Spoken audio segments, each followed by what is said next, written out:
everybody. Thank you so much for clicking on this video. Thanks for coming.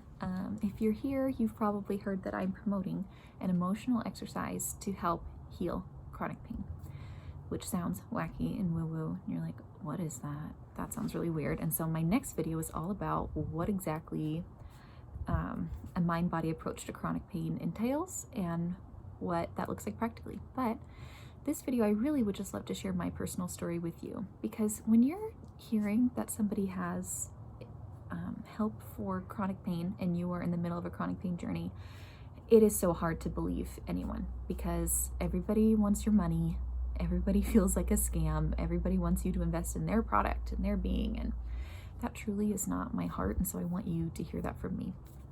And I know it's really scary to trust anybody, to get your hopes up of, could something really work for me? Could there be relief from this pain? So I'd love to just share with you a little bit more about myself, so you know where I'm coming from and what I have to offer you. So thanks for trusting me and going out on a limb and trying something that is really different from what we've been taught our whole lives. So I'm excited to share that with you. My chronic pain journey started when I was 11 years old. Right now I'm 24, so that has been 13 years. And I started having pain in my feet, ankles, and knees. And I was what you might call an indoor child. I always wanted to be inside reading or watching movies, or I just wasn't a really active kid. So when I started having pain in middle school, when we started having to run the mile, I would have a lot of pain, and people kind of just thought, oh, she's just complaining because she doesn't like to run. But after a while, it became obvious there was something very wrong. None of the other kids were in that much pain.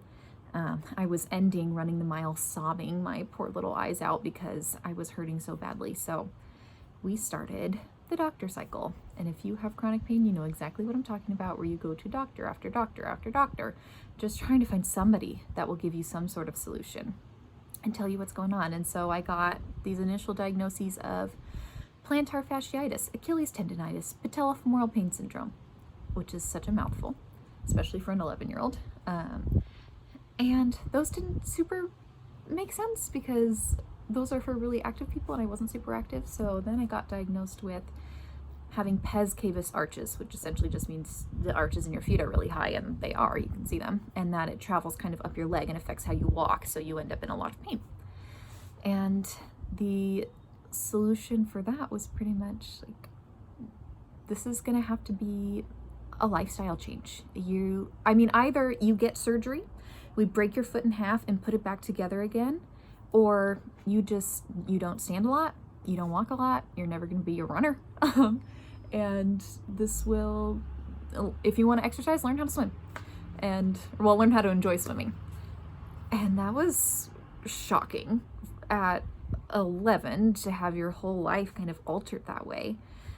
So we tried a bunch of different therapies, so electroshock and ultrasound and a lot of physical therapy, all the Western stuff. And they, basically just recommended pain management and accepting a life of chronic pain. So after nothing was really working out, that's what I did. Just said, okay, I guess this is it. And it was hard. I would use a wheelchair whenever we would go to an amusement park or a museum, and I just chose a life that was very sedentary. And luckily I didn't want to be an Olympic athlete, so it wasn't like my dreams were being crushed, but it was a different way of life, and it was really hard to accept at that time, and I couldn't totally process it all. And then when I was 15, it got brought up to a whole new level. One day, a few days after Thanksgiving, I woke up feeling like I had the flu, like full body aches and brain fog, and I couldn't think, and my back really hurt, and my head really hurt, and the TMJ pain, and it was just crazy. So I thought, oh, I have a fever, I'm just gonna sleep this off, and then it just never went away. So then we began the doctor cycle again, and we went to the TMJ people and the rheumatologist and my primary care and all sorts of different specialists I can't even remember, and the thyroid people, and I got the diagnosis of fibromyalgia, which is just a term pretty much for full body chronic pain and fatigue. And I was extremely fatigued. I could not focus for very long. I really couldn't keep my eyes open. I was just exhausted. And that was another chronic life sentence. You will always have this. You are genetically inclined to feel a lot of pain, and you're going to have to work your life around it. And that was so terrifying, because if I had thought the foot pain was bad, this was another level. I didn't go a single second without thinking about my pain. And it would go in flares, so one day would be not so bad, and the next day I'd be completely bedridden, couldn't do anything, had to cancel everything. So that was terrifying. How am I going to plan a future? How am I going to have kids? How am I going to have a job where my ability changes so much day to day?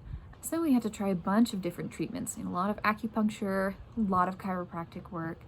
And we tried a lot of non-Western ideas of a colon cleanse and eating only raw vegetables for a month, and now let's do a gluten-free diet. Now let's juice every single piece of kale there is in America, and do yoga and Pilates, and then you get everybody telling you about their great aunt that bathed in the moonlight with a crystal and they were healed, and I'm gonna try wearing these different kind of socks and sleeping in a boot, and I cannot tell you the number of different things that I tried.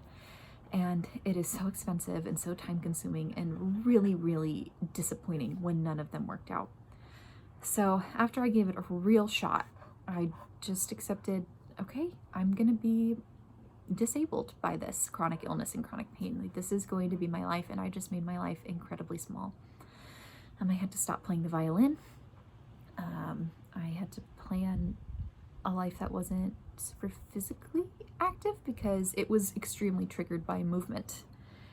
So I didn't ever exercise. I had to choose my career that way, and basically I just spent most of my life in bed.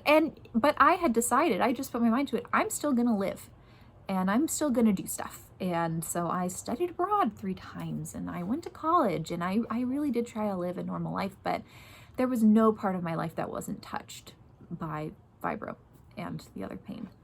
And I worked with the accessibility office, and in the winters it was super triggered by the clouds and the change in barometric pressure, and I would get migraines. So I just didn't take a lot of classes in the winter time, and my life was entirely based around this.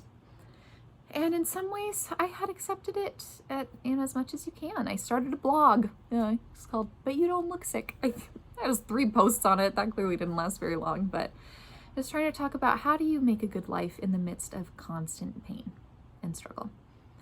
And then in my last year of college, I started really exploring my own emotional world and talking to different therapists and trying to understand, as you do, come into yourself.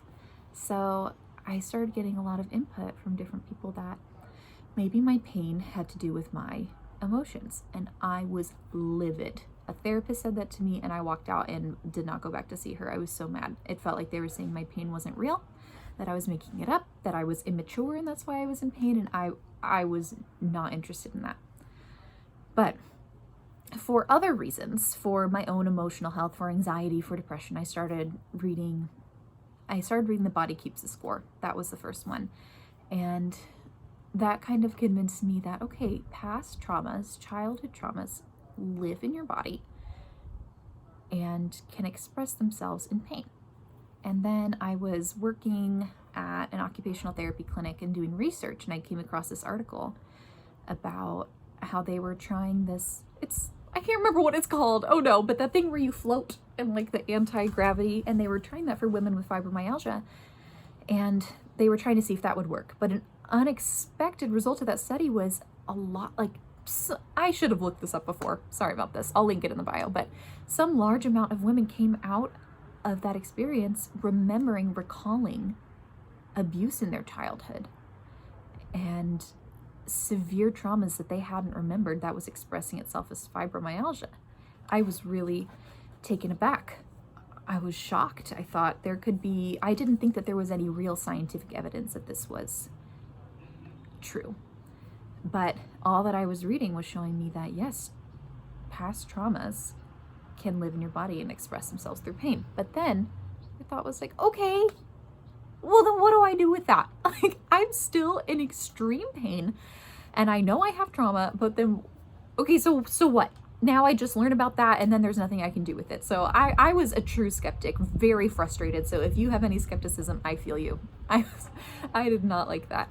Until one day, this woman I follow named Ruthie Lindsay, she is a chronic pain warrior. she had one of those crazy stories where she got hit by an ambulance when she was like 19 that had a wire piercing her brainstem, and then multiple traumatic surgeries, and shouldn't be alive, shouldn't be walking. And she would talk a lot about how she pulled herself out of this severe depression to live a life with pain. And so I really admired her, and, you know, met her one time and brought her a card, and she was a real role model for me. And one day she posted on Instagram that she had started these 2 things that I'll point to in my next video that had helped her get her chronic pain down 80%. And once again, I was livid, which sounds ridiculous. It's like, how could you betray me? She didn't know me. We weren't friends, but I felt so betrayed. So you're giving in to the wackos, you are believing this crazy nonsense, and you're leaving me alone in my pain. But I had learned enough at that point that there's a connection between trauma in your body, and so I just chose to check it out. And I started listening to these podcasts of people whose lives have completely been healed by mind-body work and these emotional exercises, and linking that the emotions that they are not able to express day to day throughout their childhood, but then also day to day, can express themselves as physical pain that is chronic. And for months, I just listened to people sharing. I didn't dive in and do it, even though it would have been really easy, because I just didn't believe. It's like, this is total crap. No way. But something in me thought, if this is real, if there's a slightest chance this is real, this could be incredible. I could get my life back. But it's so hard to hope after I'd been in pain for 12 years at that point. So how are you supposed to hope that something could change that? And one day I had this horrible migraine, awful. And I thought, okay, fine. I'll do a meditation, but that's it. And that's all I'm doing. And I did a meditation and realized that I was so sad about something that I had no idea it had happened. And I felt great about it. But I realized it was bringing up so much for me, so much sadness and jealousy and grief and fear. And I cried. And then I kind of came out of my meditation, and it was gone, 100% gone. And I was like, whoa, that's my miracle moment. This is so trippy. I'm going to dive in. So I really did. I completely invested in the work, and I started this emotional practice. I was very consistent every day of pulling out every ugly, scary, bad emotion that we're not supposed to feel, and realized that once I expressed them, they didn't make me sick anymore. And all the traumas I was working through in therapy, really writing out exactly how I felt about them, unfiltered, uncensored, that it was relieving my pain. And so I'd have a moment where the headache would come on, or back pain, and I didn't know what I was doing. I was still so new, and I'd go, no, no, we're not doing this. You are my feelings. You are allowed to feel as sad as you want. You can feel, Jael, as sad as your heart needs to, but we're not going to do this back pain today because I don't need to get in bed. And then it would go away. And it was just so insane. It was so crazy. So for the first few months, I would still have the same amount of pain, but by the end of the day, I could kind of talk myself out of it. Or I had those moments where a headache would start to come on, and I would talk to it and let it go away and express my feelings and journal and get it all out, and then it would go away. So I still dealt with pain a lot. And then it's been about a year, maybe a year and a half now that I've been doing this. And at this point, chronic pain is not really a part of my life. Pain still comes, probably more than the average bear, but I know what to do with it, and I know that it's my body trying to communicate with me. I used to always say, oh, my body's trying to kill me. Now I know my body was trying to communicate with me, and so if I ever feel pain, it's my body trying to tell me something. My body's trying to say, there's danger, and I'm scared. And it's usually a big, ugly, scary feeling. And then I can feel it and let my body know that we're safe, and it goes away. So really that experience doesn't last more, usually right now, than 5 to 10 minutes, which is crazy. And I'm really hoping that the longer I do this, it won't even come up anymore. But I'll still, a few days a week, I still have to work it through, and I still do my practice almost every day. I am playing the violin again. I moved to Seattle, where the weather changes all the time and there's usually clouds. Today it's beautiful and sunny, but normally the barometric pressure I would think would give me a headache, and it just doesn't. I can walk, I can hike, I used to not be able to do dishes without being in miserable pain. I used to have to drive that little vroom vroom through Target, and I don't have to do that anymore. I can do what I want, and I'm not hindered by chronic pain. It truly feels like a miracle. And as much as I know it's brain science, it still trips me out. It's still really wild, but I'll do it forever because this is incredible. I feel like I have my life back. I have so much hope and so much healing, and I'm just so grateful. It has really helped me, this process, even more than just the physical pain, has helped me find my passion and my purpose. And I'm not saying this will work for everybody, because mental health is a really complex subject that I'm going to study in school, but with my anxiety and depression, it has helped a lot. It's been really remarkable how beneficial this has been. So even if this didn't help a drop with my physical pain, I would still do it. I would still go into the mind-body connection because it's been really helpful.